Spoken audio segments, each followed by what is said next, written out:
sit down, take a seat. I'm mad at you, and I have things to say today. And if you were looking for a nice, sweet rumination on how amazing all the Swifties are and how incredible everyone's takes have been post-Midnights, well, you're in the wrong place, because today I am here to set the record straight on an issue that has deeply disturbed me over the last couple of days, and in the 1 week since the release of Midnights. And that issue is that people seem to think, for some insane reason, and I think I know what the reason is, which I will get into in this video today, that Karma, the song on Taylor Swift's somewhat acclaimed 10th studio album, Midnights, is a bad song. It completely baffled me when the whole world didn't stop when Karma came out. Like, I was a little bit surprised that world leaders were just going on about their business and nobody had wanted to address the peacemaking effort that Taylor Swift had made by releasing this song into the world and writing all sorts of energies and forces in our universe. But no, nobody wanted to have that conversation. So today we are going to be having the conversation, and the people that I'm taking issue with aren't even the fucking critics, who wouldn't get it, and I wouldn't expect them to. Midnights, as I will get into in my in-depth review and analysis of the album, which will come after I've had a little bit more time to sit with it and really work it through, is, Midnights is for the Swifties. This is for the Swiftologists, actually, amongst us, the Swiftologists, not for the Swifties, because the Swifties, some of the stuff just goes over their head, or they hear what they want to hear. They're not in touch with the biblical passages. They don't understand the words that Jesus Christ said when he rose from that cave and said, "I'm back, bitch, round 2, let's go, let's change the world." That's exactly what Karma is. And Midnights is, one of those albums, like I said, that's very, very much for the scholars, the academics among us. And if you don't get Karma, and you don't believe that Karma is a standout highlight from the record and one of her smartest songs ever, then you don't get Taylor Swift, period. Point blank, period. Now, for those of you who are lost, I specifically have seen people pointing out Karma as the example that Taylor Swift's songwriting has somehow degraded in quality. And while I will concede that the songwriting levels are definitely inconsistent on Midnights, Karma is the worst example that you could choose to make your point that Taylor Swift's writing has somehow, gone down in quality. Because if anything, this is just, a further sharpening of a tool that she created when she wrote Blank Space. And I will get into my crackpot theory into how all of these things are related, but I just want to impart upon you before you hear this that if you think that Karma is a bad song, you are stupid. You are dumb. I don't want to talk to you. You don't understand who Taylor Swift is. So listen to this video with open eyes and open ears and try and see the excellence, because I know that it's there, and I am not one of the bitches who is going to sit here and say that something is good when it is not good. I, field hate comments, hate crimes daily. I get suspended from Twitter for speaking my truth, and you know what? I won't let it stop me. I won't. I have to speak my truth, and my truth is that people who think Karma is bad are stupid, and that's what I'm gonna speak today. And we're gonna go all the way back to the debut, and we're gonna understand the key themes and motifs that appear through Taylor Swift's songwriting throughout time to correctly understand why Karma is that bitch. Always has been, always will be that bitch. Even though she's a week old, she gave birth to me, okay? So my name is Zach, and I am the Swiftologist. I'm a journalist by trade and a Swiftie by choice, and on this channel, I like to dissect pop culture topics that I find interesting, and, most importantly, the public life of my favorite pop persona, Taylor Swift. You should definitely subscribe and like this video and leave me a comment and let me know what you think of it. I'm sure I'm gonna get some absolutely insane comments in this video, but you know what? I'm strong. I am strong. This is also, can I remind you, this video is coming from someone who said for months on end that Karma was stupid and not real, and it's still stupid and not real, the theory, but this song almost makes up for the absolute idiocy I had to endure with batting off the conspiracy theorists for so many months on end. But I also want to just say thank you to my subscribers for getting me to 10,000. We have sailed past that milestone through release week, and I'm so happy. And I have a stream coming up on Sunday, 8th November, I think, so it's the following Sunday from whenever this is premiered, and we are going to be watching my me reaction, which I've just been getting harassed for ever since I hit 10K. I promised it, it's coming. and I'm gonna be doing a song sorter. I'm gonna sort all of Taylor Swift's songs, and we're just gonna, kiki, have fun, chat, catch up, enjoy. Lives might be something I make more regular. Let's see how it all goes. But I'm gonna be doing it at 8 p.m. Singapore time. That's GMT +8. So I will be going for about an hour. You can figure out if you can join me in real time. If not, don't worry. I'm gonna post it as a video on this channel. Also, The Evolution of a Snake, my Taylor Swift podcast that I co-host with my friend Madeline, another big-brained veteran Swiftie, has just released our new episode, Midnightsology. We were in the top 10 of the music commentary podcasts, as we should. You should listen to that episode if you are interested in topics like why Karma is the best song of all time, because we absolutely went on a tangent about that in that video. And I'm gonna be giving more of it to you today, and I can't wait to get into it. So let's just dive straight in, shall we? We can't dive in. We can't dive in because we have to say our prayer. All right, here we go. Everybody kneel down.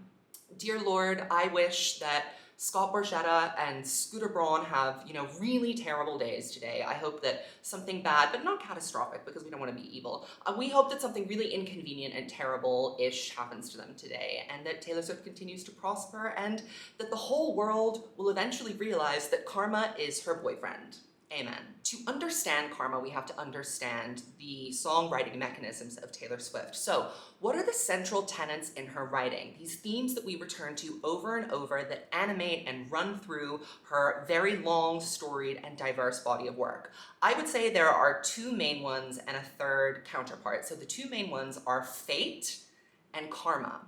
And those two things, naturally, by definition, are in opposition to one another. Fate is the idea that the things that happen to us in life is a destiny, it's something that's inevitable, you really don't have any sway or influence or control over it. And then karma is this idea that every action has an equal and opposite reaction. So if you do something good, good things will happen to you. If you do something bad, bad things will happen to you. So Taylor is very, very attached to each of these ideas as a songwriter, as a person, as a romantic, for completely different reasons. And at many times they collide and they prove each other wrong. And as I always say, Taylor is an extremely complex narrator. And I think that part of what I find so fascinating about her is this central conflict between believing that the world will just cosmically happen to you and you have no say over it, and isn't that romantic and beautiful, and also I'm gonna bring the Tay voodoo on you and ruin your entire life. Because both of those things have been true to some extent for Taylor at different points throughout her life. And I think that her perspective on it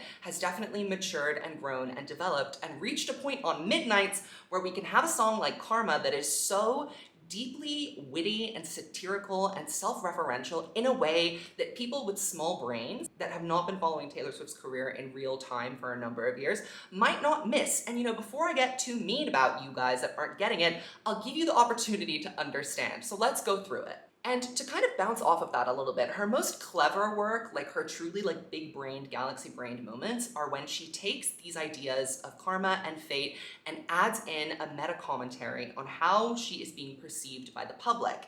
And those moments are self-aware, but they're not self-conscious. And we will get into that further, but I think you'll see what I mean as I chart you through it. The third kind of counterpart to fate and karma is revenge and vengeance, which again is very contradictory to the idea of fate and to karma, because if you are a person who is propelled by the idea that good actions beget good actions with karma, you believe that every action has an equal and opposite reaction, then you would not be sitting in a room and filling it with negative energy, would you? And it just can't be said that Taylor has not lashed out or acted vindictively towards others. Now, I think that she excuses this for herself by living by the motto of an eye for an eye. So she thinks that if you come at me first, if you take a swing, I'm going to get a machete and chop your head off. She will just come at you if you go after her. And abstractly, I agree, and it also works really well. But it doesn't really align with the worldview that she has constructed for us in her songs as someone who,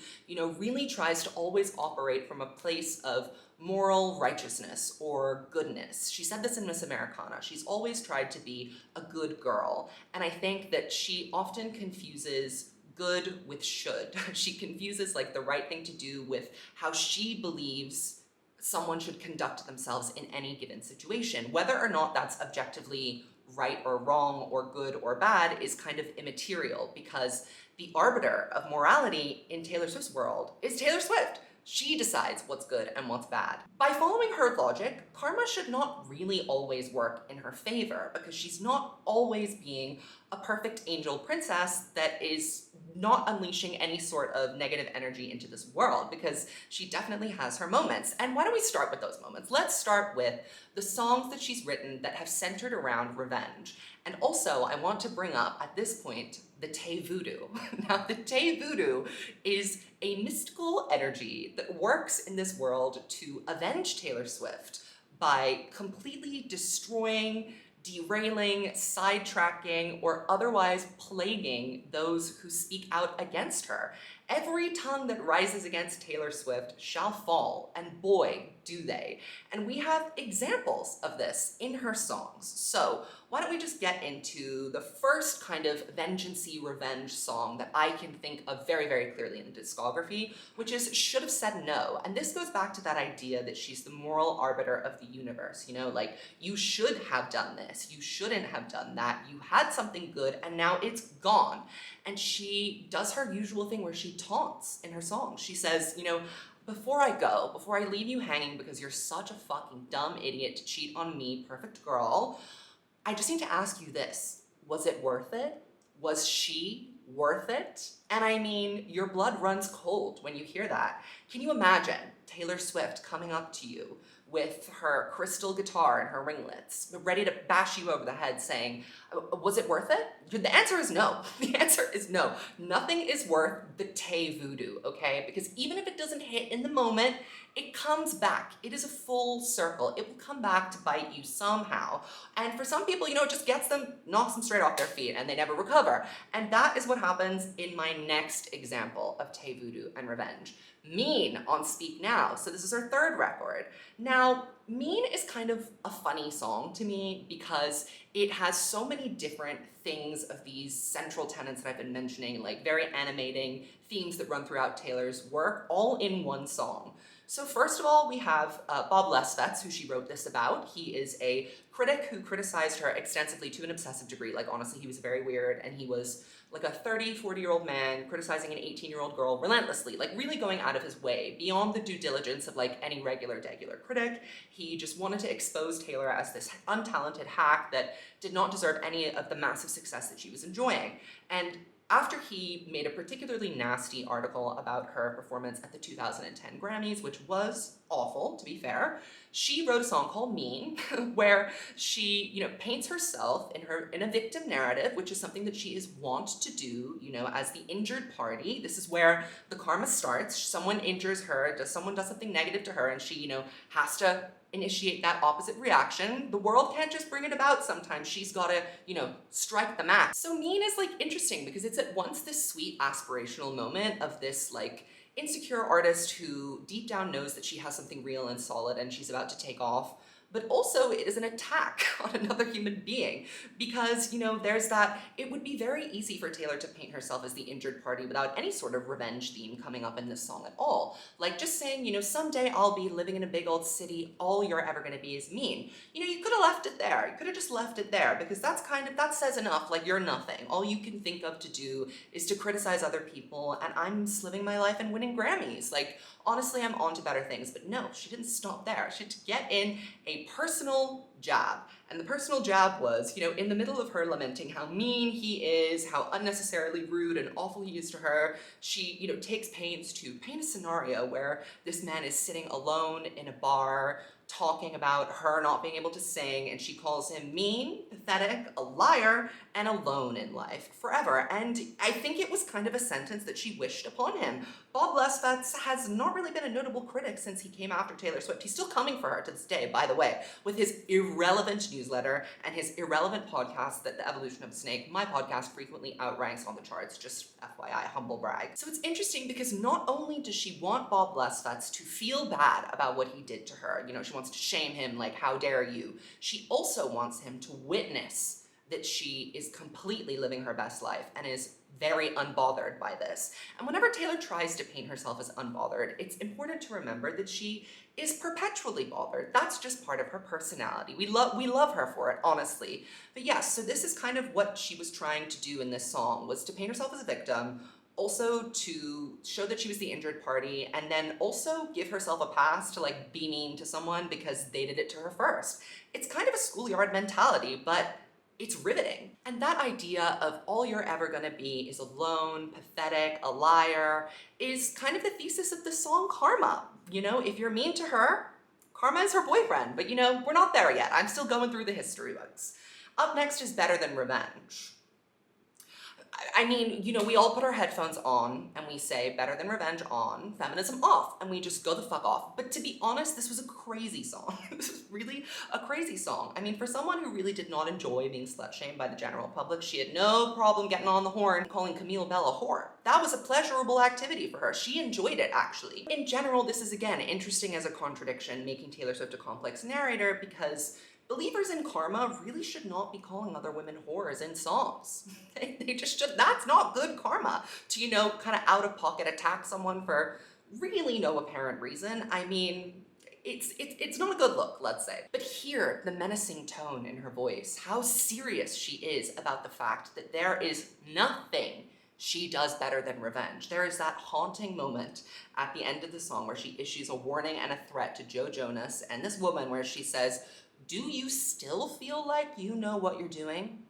Because I don't think you do." You know why? Because when she was in the booth recording that song, she had the foresight to know that her fans would, first of all, her fans would figure out who she had written the song about, and second of all, that they would go sicko mode on them to defend her. And that is an example of the Tay voodoo at play. She sets off a chain reaction that cascades in a row of dominoes across the world to destroy her enemies' lives. I mean, it's just a little bit iconic. Then on Red, we have We Are Never Ever Getting Back Together. And you know, that was the first kind of meta self-referential song, but she wrote this specifically to irritate her ex, who she wrote in the song, you know, he's gonna go enjoy some indie records that are much cooler than mine. And what did she do to irritate him? Because he was always putting her down about being a commercial pop artist. She wrote the most catchy, irritating, infectious pop song that she knew would go to #1 around the world for multiple years on end, and he would never be able to go anywhere without hearing this song and thinking about her. I mean, it's the Tay voodoo. That is more Tay voodoo in action, and it worked. And you know what? It came back around when she did the Red re-recordings, because she released the unedited version of All Too Well 10, Tay Voodoo the Remix. And then I think our last example of a pure, like, kind of immature-ish revenge song is Bad Blood on 1989, which was a warning to Katy Perry that she was about to experience a pretty magnificent backslide into irrelevancy, and that her career would never recover after being cudgeled by Taylor Swift for stealing her backup dancers. It was a hate crime on Katy Perry. Let's just call it what it is. If you live like that, you'll live with ghosts. I'm the ghost. You're still living, but I will never let you be alone. She says these wounds, they last and they last, and she wasn't talking about her own wounds. She was talking about the Tay voodoo she was about to unleash upon the subject of this song. And what she means to say on all of these songs, without ever really directly saying it, is, I'm about to put a hex on you. I'm gonna use some black magic and put a curse upon you and your aura, and things will never be the same. You'll have a hard time recovering from it after the fact. Okay, so obviously at this point, we can see that the Tay voodoo works. Okay, the Tay voodoo, it comes and it goes, but it's strong. And when it needs to be, exactly when it needs to, the Tay voodoo comes and unravels her enemies. You might be wondering now, because I mentioned fate at the beginning of this, the idea that things are kind of, you know, irreversibly put in your path, you have no control or say over how they happen.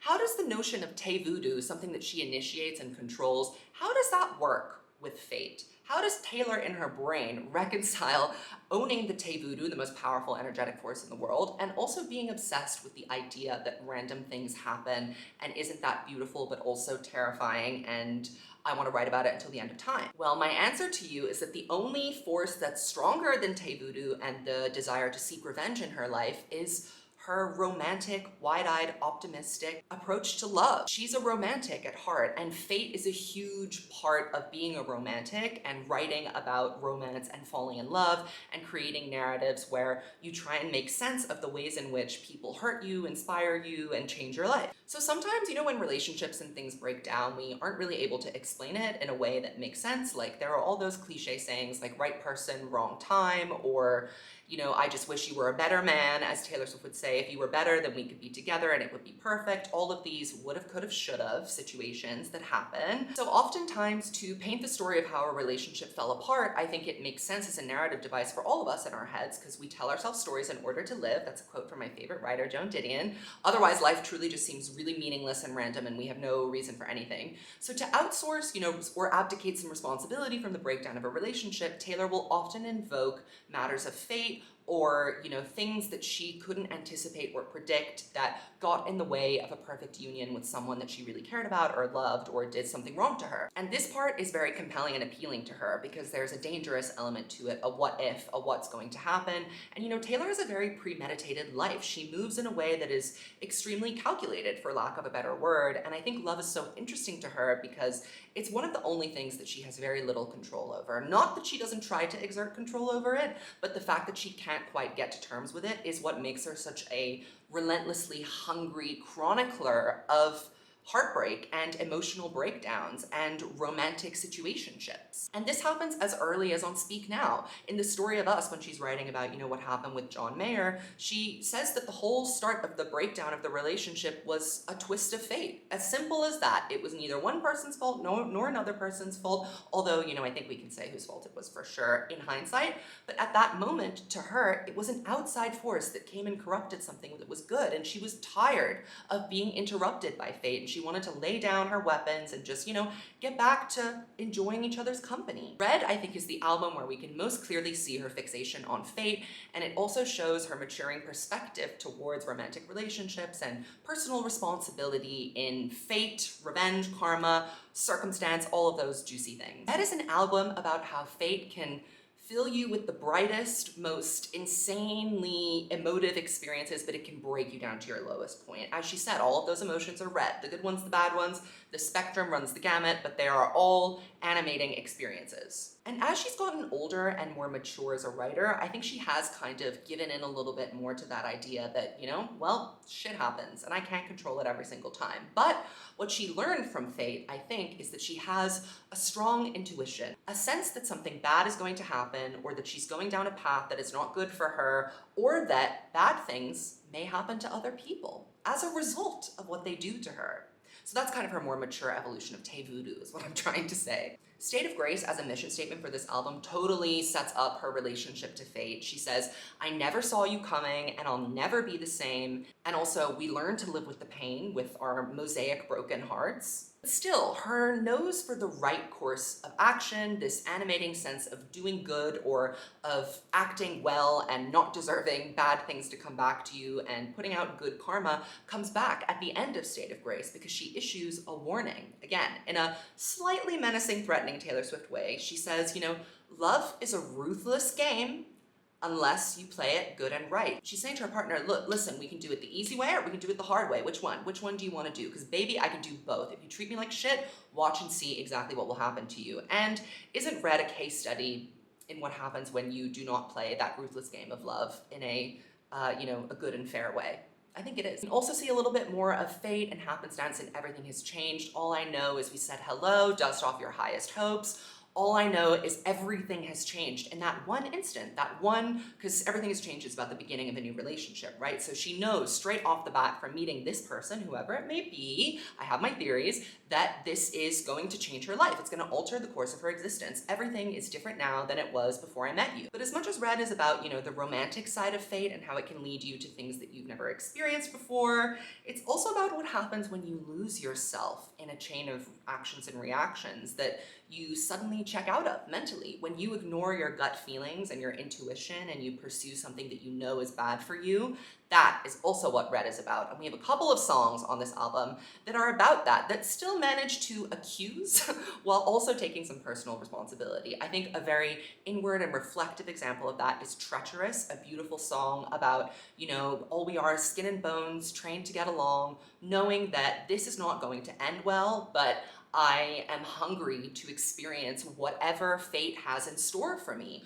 Whether that's good or bad, I know that it's going to change me in a way that will ultimately be productive. Because at the end of the day, Taylor's romantic relationships and conquests are fodder and material for her life's work, which is chronicling the human condition through the lens of heartbreak. And ultimately, I think that these songs, I Knew You Were Trouble as well, is a really good example of this too. That idea of, I knew that you were gonna fuck my shit up, but you know what, I did it anyway. I still think you're the worst, but I understand. I hold my hand up and I say that maybe I'm the problem, I understand. But I think that kind of duality that exists on Red, the album, shows that Taylor thinks that even though there are things that are out of her control, she still thinks she can control the uncontrollable. Had she just made a different decision, had she just listened to her gut, then it wouldn't have ended up in such a bad place. And I think that conflict is what makes her most interesting albums work, because we're trying to figure out what her perspective is. It's like, do you believe that the world happens to you, or do you believe that you happen to the world? Which one is it?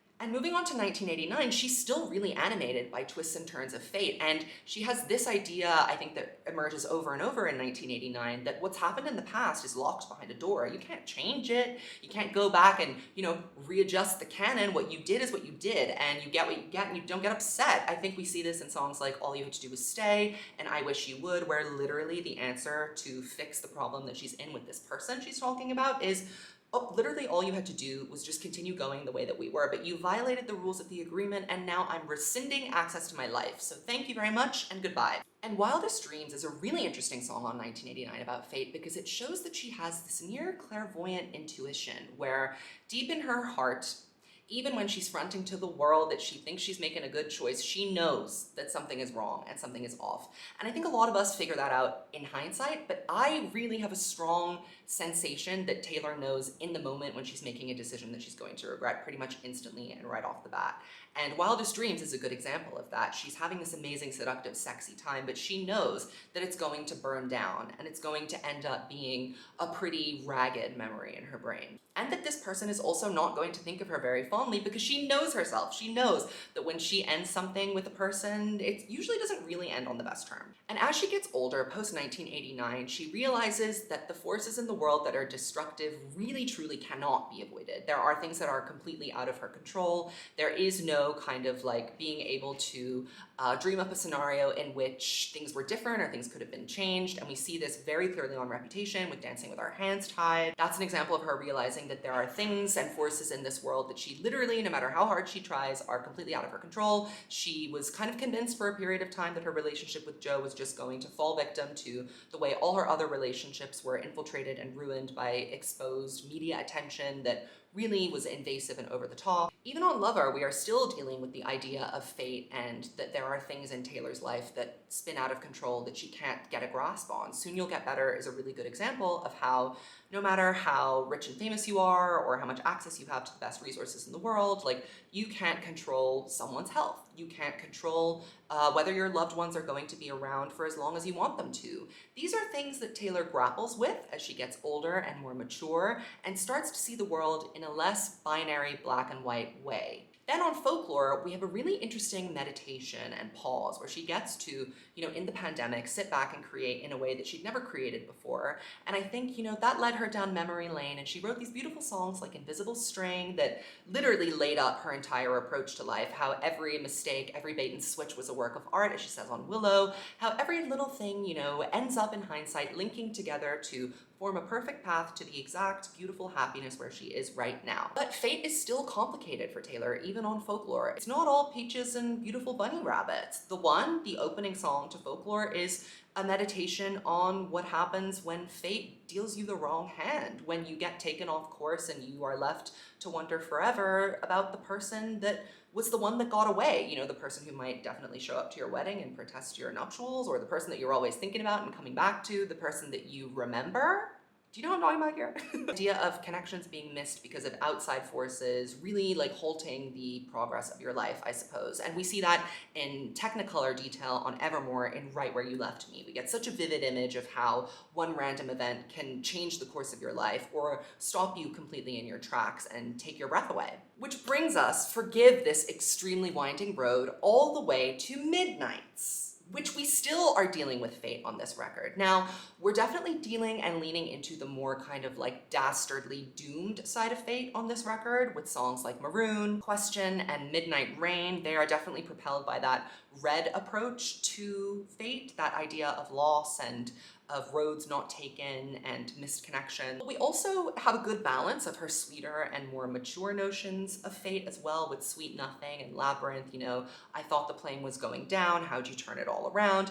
This idea that other people's fate can interact and intersect with your own and maybe change your fortune for the better. However, we get a complete and total slay of fate, revenge, and karma with the song Karma on this record. And the reason why this is one of the best Taylor Swift songs of all time, written-wise, and I know that you all think I'm crazy for saying that, is because it is the perfect confluence of her most successful writing devices and themes. First of all, it's a catchy pop song, so it can go far. The message can spread wide. People will hear it and they will receive it subliminally. You know, songs like All Too Well or Would've, Could've, Should've are not going to have the same reach as a song like Blank Space or Karma. And Blank Space, to me, is Karma's closest sister song. I would say Blank Space is the Grand Supreme. You know, she's the bigger, older, stronger sister. But Karma absolutely is, I think, one of the only songs that has followed in Blank Space's footsteps. And I'll explain to you why that is. So it also deals with her public perception, and not in a beleaguered or drawn out kind of way. So Shake It Off and Look What You Made Me Do and Anti-Hero to an extent as well also deal with her public perception, but in definitely more of a self-conscious way, either in like an I don't care what you think, or I'm very purposely rejecting what you think and I want you to feel sorry for me, that kind of vibe. Blank Space and Karma both deal with her public perception in a really clever, referential, satirical, and witty way that, you know, put them in a different echelon of Taylor Swift writing about Taylor Swift's public persona. So with Blank Space, she flipped something that people were weaponizing and using against her, and used that to create a massive hit that was extremely popular, and in fact, it ended up being a legacy cementing song. And I think it pretty successfully also kind of quashed the criticism that the song was born from, which was that she was this manhunter, boy collector, superficial, shallow person that couldn't keep someone because she was too crazy, by really inhabiting that character and looking directly into the lens and saying, I don't give a fuck what you think about this because it's so absurd and it's so ridiculous that I'm gonna give you exactly what you want. I'm gonna write a whole song about me writing songs about boys because I'm a crazy bitch. And it also comes from a place of truth, right? Like there is something there. She definitely does use her romantic endeavors and foibles as fodder and material for her songs, but what she managed to do was take the kind of little bit of truth in the criticism that Blank Space was born from and harness it and turn it into something that ended up making her look smart and self-aware and on top of her shit. So that's why the kind of style of writing that Blank Space has is so unique and different to all the other Taylor Swift songs that we have that address her as a public figure. Because it has a confluence of humor, self-awareness, commercial appeal, and a completely unself-conscious satire that pokes fun at herself without allowing herself to be a public punching bag. And Karma has all of that genius and brilliance inside it when you take into account the fact that one of the biggest criticism lobbed at her since, you know, she did Blank Space and kind of dispelled the whole crazy girl boy collector thing, the biggest thing that she's contended with as a public figure that has really made her seem inauthentic and is something that I think is still dragged out to this day is that she's calculated, is that she's driven primarily by being a vengeful person and that she has bad intentions and she wishes to inflict harm onto other people. And of course, that is not true, or at least there is some truth to it, but it's when it's lobbed at her as an accusation or a criticism like that, particularly in the wake of Snakegate. If you read any of the reviews of Reputation from around this time, these kinds of sentiments came up very, very strongly. She was really perceived as not a trustworthy narrator or a reliable public figure or someone that even had any intention of being a good force in this world. And Karma, to me, really addresses that idea that she is driven by vengeance in a way that is cheeky and funny and also referential to her as an artist as a whole. And it is just so excellent lyrically. I don't think that anybody understands. You think that the stupid lyrics are like, are things that she just randomly ran her mouth out about? No, every single line in that chorus is deeply considered. So if it seems superficial or dumb to you, then I feel like you don't really get the themes that go on in Taylor Swift's music, and you don't fully understand what motivates this woman and how she operates when she is responding to public criticism, when she is reorienting how we think of her, because that's what she does when she writes songs like Blank Space. She tried to do it with Look What You Made Me Do. It didn't really work in that scenario. She's trying to reclaim the narrative. She's trying to write her own narrative, or at least reshift what we're saying about her in a way that is more favorable, or in a way that's more truly reflective of how she believes herself to be. So now let's deconstruct the song and talk about how excellent it is. The first verse is, "You're talking shit for the hell of it, addicted to betrayal, but you're relevant. You're terrified to look down, because if you dare, you'll see the glare of everyone you burn just to get there. It's coming back around." And I think what Taylor is trying to say here is that Taylor doesn't talk shit for the hell of it, right? She's actually quite considered when she is, if she's really gonna go after someone, and there are a few people that she's like truly, really ran her mouth about, and the people she's ran her mouth about, Kim Ye, Scooter Braun, Scott Borchetta, not even John Mayer or Jake Gyllenhaal have received a true Taylor Swift running her mouth moment where she directly addresses it multiple times over and over in public and says plainly how she feels rather than delivering coded messages through songs.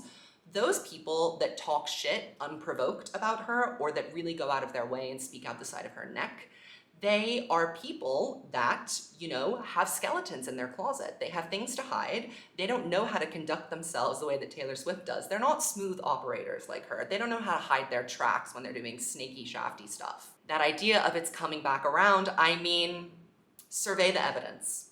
All those people that I just mentioned just now, just take a look at how they're all doing in life. And just tell me if you think that perhaps the people that they stomped on to get where they were going, as she says, everyone you burned just to get there, do you think that it's coming back around for them? Because I do. I do. And the compelling lead into the chorus is, "I keep my side of the street clean. You wouldn't know what I mean."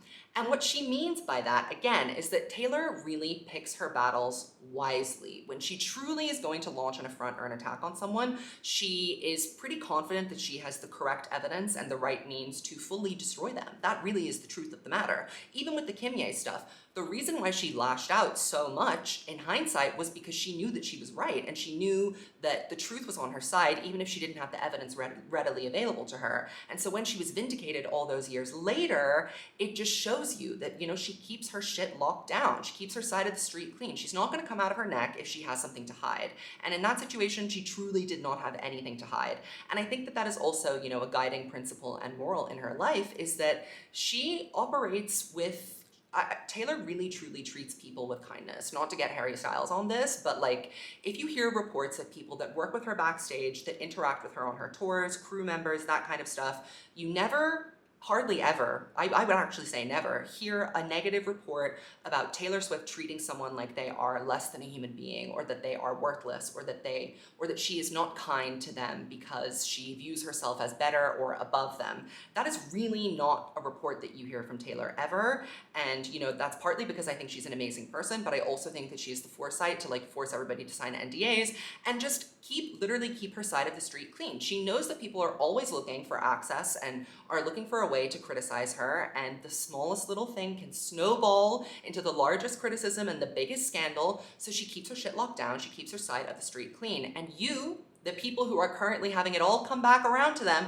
all the Tay voodoo piling down on your shoulders, you wouldn't know what that means, because all you do is talk shit outside of your neck, and you don't think about the consequences, and you really don't know who you're messing with. And why does Taylor Swift keep coming out on top? Because karma is my boyfriend. That, when I heard that, it was just such a classic hallmark Taylor Swift lyric. That is literally akin to, it is as great as, "I've got a blank space and I'll write your name." It is so brilliant to talk about karma, because, we all know that she's driven by vengeance and revenge and, seeking justice for every bad thing that's happened to her in the world, as she should.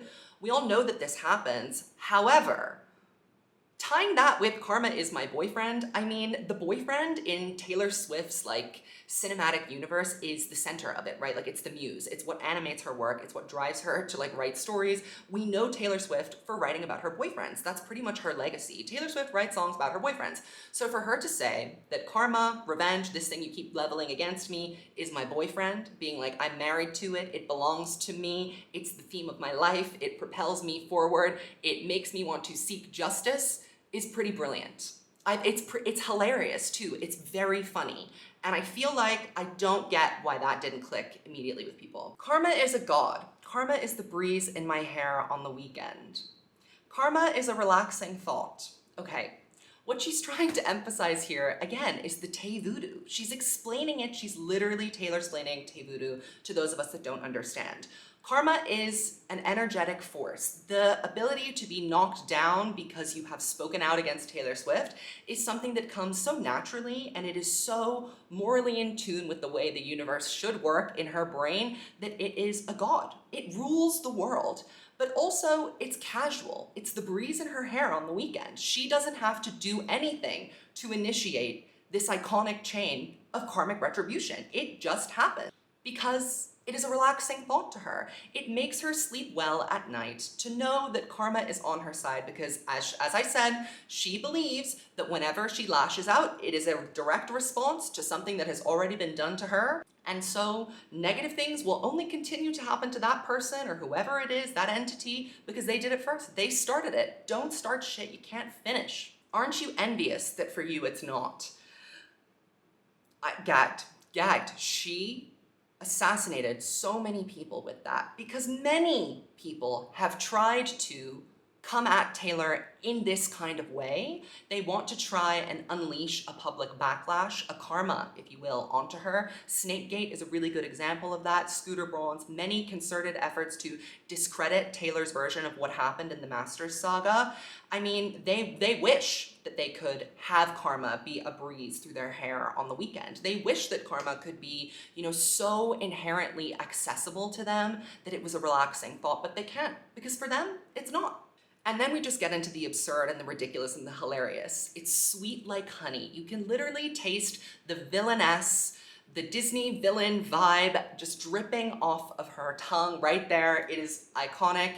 It is purring in my lap like a cat because it loves me. Again, this is just further emphasizing that karma is this energetic force that exists all around her. It touches everything that she does because she's so powerful and she's never done anything wrong in her life. That's what she's trying to say. She's being funny. She's trying to depict to all of you that, yeah, you're right. You think I'm driven by vengeance? I am. And as I should be, bitch, period. Flexing like a goddamn acrobat, me and Karma vibe like that. It's true, her and Karma vibe like that. They're in constant conversation with each other. They're friends, they're passing the bong, they're sharing drinks, they are chilling. The two people on the roof in the anti-hero music video, the mean Taylor and the sad Taylor, that's her and Karma hanging out all the time. The anti-hero persona in that video is also the physical manifestation of what this Karma looks like. Spider Boy, King of Thieves, weave your little webs of opacity. My pennies made your crown. So obviously we know that she's referring to either Scott Borchetta or Scooter Braun here. I really think it's more directed towards Scott because my pennies made your crown, as in everything you have is because of me, bitch. Like everything that you have is because I deigned to choose you to be my creative partner, or you chose to buy my work from my creative partner. Trick me once, trick me twice. Don't you know that cash ain't the only price? It's coming back around. Again, they think that they've gotten one up on her. What really comes to mind in this scenario is that disgusting photo of Scott Borchetta and Scooter Braun cheersing with their like glasses of whiskey in like a dark wooded room after the acquisition of Taylor's masters. And literally that photo is the definition of toxic masculinity. And you can see in their eyes that they're like happy to put a woman like Taylor Swift, who is so powerful, definitely more powerful than them, although they didn't think so at the time. They were so happy to have one over on her, was to have her subjugated and painted into a corner and have her past frozen behind glass. But she's got me. She has herself. And you know, cash isn't the only price that you pay when you fuck up and you make mistakes. So Scooter Braun is kind of famous for being very litigious with people that speak out against him and settling and losing money because he wants to silence people so it doesn't damage his reputation. But no amount of money is ever going to silence Taylor Swift. And she said this herself when she went into the renegotiation process with Scooter Braun after the initial sale. They had some preliminary conversations about Taylor maybe buying her masters back then. And he said, I'll only do it if you sign an NDA and only say good things about me. And she said, you know what? I'm gonna make you pay. I'm gonna make you pay. I'm not just gonna devalue your investment, as in by re-recording all my albums. I'm also going to destroy your character and your reputation. And at the end of the day, people are not gonna wanna work with Scooter Braun. He's a manager, he's a facilitator. Literally, he's like a chaperone, he's a hall monitor. Taylor Swift is like the teacher. She's the principal, she writes the curriculum. You can't replace the principal, but you can get a million new hall monitors. And again, she follows that up with, I keep my side of the street clean and you wouldn't know what I mean. Meaning she's got a lot of shit on her enemies because they don't know how to keep their acts together. Then we get into the bridge. Ask me what I learned from all those years. Asked what I learned from all those tears. Ask me why so many fade, but I'm still here. I mean, iconic. So now we're doing kind of like a retrospective, right? Which further proves my point that Karma was never supposed to be an album between Reputation and 1989 because this song could only have been written after the Masters scenario and after the re-recordings process and after Snakegate, all of that. She says, what did I learn after all of that? Because she's been on kind of like a PR tour ever since, being like, I've learned that I need to lock down my social media, I need to be less transparent about my life, I need to be less forthcoming with journalists. And what has she learned from all of this, right? That's kind of been a subject that she's brought up on her albums over and over and over again. What's the lesson that I take away from this? The lesson, in this funny world where she's making fun of the fact that people think that everything she does is motivated by revenge, the lesson here is that Karma is her boyfriend. Like, that is the fucking lesson. That is the lesson she learned. My favorite line in this whole song that kind of precipitates the real thesis of this is, ask me why so many fade, but I'm still here. You know why she's still here?